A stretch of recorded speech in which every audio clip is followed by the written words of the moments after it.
കലാഭവൻ നവാസിനെയും റഹനെയും അറിയാത്ത മലയാളികൾ വളരെ കുറവാണ്. മൺമറഞ്ഞ കലാകാരൻ കലാഭവൻ നവാസിന്റെ ജന്മദിനമായിരുന്നു ഓഗസ്റ്റ് 10-ന്. വളരെ ഇമോഷണൽ ആയ ഒരു പോസ്റ്റുമായി ഭാര്യ റഹ്ന നവാസ് അന്ന് സോഷ്യൽ മീഡിയയിൽ വന്നിരുന്നു. കുറേ നാളുകളായി കലാഭവൻ നവാസിന്റെ മരണത്തിന് ശേഷം രഹന സോഷ്യൽ മീഡിയയിൽ നിന്നെല്ലാം മാറി നിൽക്കുകയായിരുന്നു. നവാസും രഹനയും ഏറ്റവും സന്തോഷത്തോടെ ജീവിച്ച ദമ്പതികളാണ്.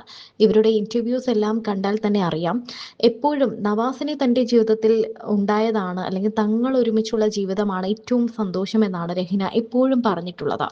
തങ്ങളുടെ ജീവിതത്തിലെ സന്തോഷം, അത്രയും ഭാഗ്യമാണ് ഈ ജീവിതം, തനിക്ക് നവാസിക്ക് കിട്ടിയതാണ് തനിക്ക് ഏറ്റവും വലിയ ഭാഗ്യം, തങ്ങൾ ഒന്നിച്ചുള്ളതാണ് തങ്ങളുടെ സന്തോഷം എന്ന് ഇപ്പോഴും ഇരുവരും പറയാറുണ്ടായിരുന്നു. ഇപ്പോൾ കണ്ണ് നനയിക്കുന്ന ഒരു പോസ്റ്റാണ് റഹ്ന നവാസ് സോഷ്യൽ മീഡിയയിൽ പങ്കുവച്ചിരിക്കുന്നത്. സുബർക്കത്തിൽ ഇതിനേക്കാൾ മനോഹരമായി ഞങ്ങൾ ജീവിക്കും എന്ന് പറഞ്ഞുകൊണ്ടാണ് ഈ പോസ്റ്റ് പങ്കുവച്ചിരിക്കുന്നത്. ഒപ്പം ഒരു റീൽ വീഡിയോയും കാഴ്ചക്കാർക്ക് വേണ്ടി പങ്കുവച്ചിട്ടുണ്ട്. റഹനയ്ക്ക് അടിക്കടി പാട്ട് പാടിക്കൊടുക്കുന്ന ആളാണ് നവാസ്. ദൂരെ എവിടെയെങ്കിലും ആണെങ്കിലും പാട്ട് പാടി റെക്കോർഡ് ചെയ്ത് വീഡിയോ അയക്കും. മരിക്കുന്നതിന്റെ തലേ ദിവസവും അതുപോലെ പാട്ട് പാടി അയച്ചിരുന്നു അത്രേ. അതുപോലെ പാടിയൊരു വീഡിയോയും നവാസിനൊപ്പം ചിലവഴിച്ച മനോഹരമായ നിമിഷങ്ങളും കോർത്തിണക്കിയ ഒരു വീഡിയോ ആണ് രഹന പങ്കുവച്ചിരിക്കുന്നത്. ഇന്ന് ഓഗസ്റ്റ് 10 നവാസിക്കയുടെ പിറന്നാളാണ്. കാത്തിരിപ്പിനൊടുവിൽ സുബർക്കത്തിൽ വെച്ച് ഞങ്ങൾ വീണ്ടും കണ്ടുമുട്ടും. ഇതിനേക്കാൾ മനോഹരമായി ഞങ്ങൾ അവിടെ ജീവിക്കും എന്നാണ് വീഡിയോയ്ക്കൊപ്പം രഹന കുറിച്ചത്. സ്നേഹവും വേദനയും പ്രാർത്ഥനയുമായി ഒരുപാട് കമന്റുകൾ പോസ്റ്റിന് താഴെ വരുന്നുണ്ട്. പല വേദികളിലും രഹനയും നവാസും തങ്ങളുടെ പ്രണയകഥ പങ്കുവച്ചിട്ടുണ്ട്. ആദ്യ കാഴ്ചയിൽ തന്നെ രഹനയെ ഇടിവിട്ട് ചീത്ത പറഞ്ഞ ആളായിരുന്നു അത്രേ നവാസ്. ഒരു പ്രോഗ്രാമിൽ വെച്ചാണ് ആദ്യമായി രഹന നവാസിനെ കണ്ടത്. നേരത്തെ സ്കിറ്റുകളൊക്കെ കണ്ട് വലിയ ഇഷ്ടം തോന്നിയിരുന്നു. പക്ഷെ നേരിട്ട് കണ്ടപ്പോൾ ഒരു ദേഷ്യക്കാരൻ.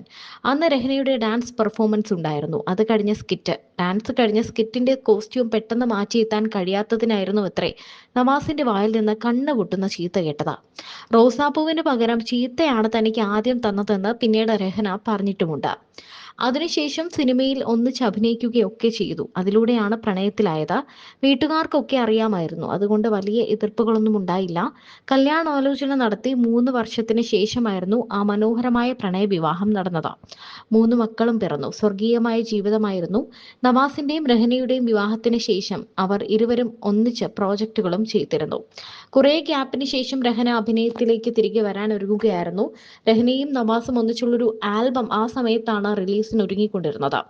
നവാസും രഹനയും ഒന്നിച്ച് വീണ്ടും എത്തുന്നു എന്ന സന്തോഷങ്ങൾ ഇങ്ങനെ പിന്നണിയിൽ ഒരുങ്ങുന്നതിനിടയിലാണ് ഇങ്ങനെ ഒരു നടുങ്ങുന്ന, ഒരു വേദനിപ്പിക്കുന്ന ഒരു വാർത്ത എത്തിയത്.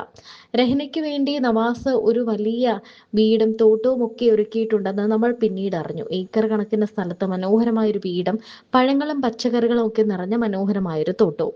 അവിടെ തങ്ങൾക്ക് എല്ലാ തിരക്കുകളും കഴിഞ്ഞ് അവിടെ പോയി ജീവിക്കണമെന്ന് ഒരുപാട് ആഗ്രഹിച്ചവരാണ് ഇരുവരും.